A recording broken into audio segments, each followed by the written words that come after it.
Warning, the following segment contains explicit language and is not permitted for people under the age of 18, and Travis's father-in-law.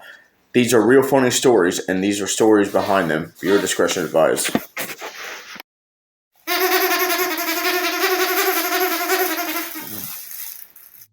We could probably start off from the day we met. The day we met, okay. Okay, the actual day we met, or the first time we actually knew each other's name. There's a big difference. What's the one that interferes with me getting a replay for you? That was the very first day. So, we're working at a undisclosed location so that we're not getting any copyright issues. That was a former job. We both worked there. I was one department, he was a different department, and he had to restock certain pallets when they ran out. My job was to pick said product off of the pallets, stack them mine to ship to certain locations. I roll up to a location, there's nothing there. Just came out of training, so I paid for a reprint.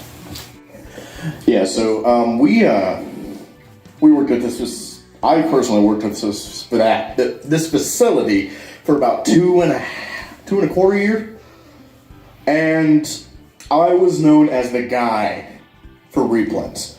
If anybody needed a reprint, I would get it to them in probably 3 minutes or less. Yeah. Well, you can't take a dump in that place at all. You cannot take a dump in that place at all. So, this replay gets called. All I hear is, Travis Frank. Travis Frank. And I'm trying to push out this Kenny Loggins coming out of my rear end. And I freaking hear it, and she all of a sudden just roars in her voice. She goes, Travis Frank, where are you? And she's not old. She's about maybe she is kind of old. She's about 30s, but sounds like an old woman. I quickly jump up. I had to wipe quickly. And my balls clamped together in my thighs. It fucking hurt like a sumbitch. And I just jumped up, clacked my balls between my thighs, and I went, ooh! And I'm now walking out of the bathroom stall like this. And I get to the reach lift, or the reach truck in other factories is what it's called. And I answer the radio, did you need me? And she goes, yeah, you got a replen in the battery aisle. And I go, okay. So I rushed over, and my balls are still hurting on this reach truck, but I drive. I think it caused maybe about a couple of safety hazards, but I get over there, and I need to bring down a replen for yours truly over here.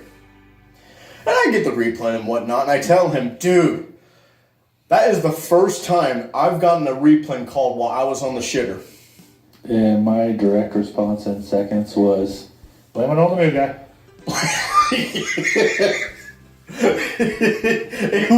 It was such a fun time during that time, and I get done with the replen, and he drives off on his picker.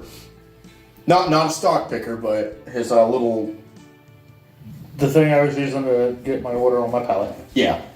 And I get over to the IC station, which is the people that, do the replens, make the replens, check on disc scraps and all of that.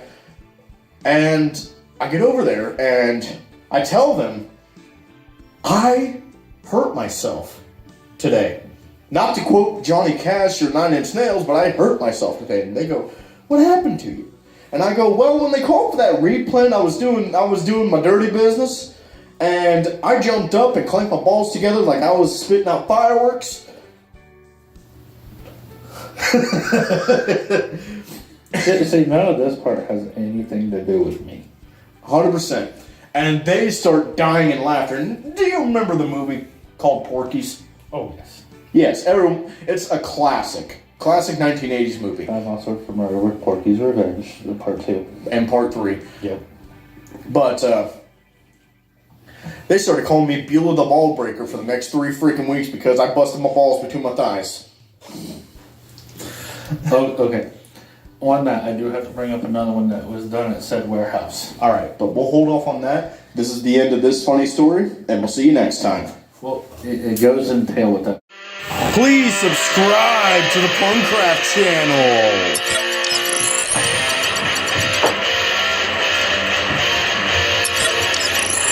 Please hit that notification bell.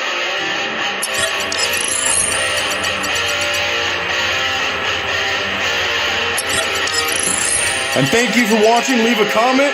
Bye.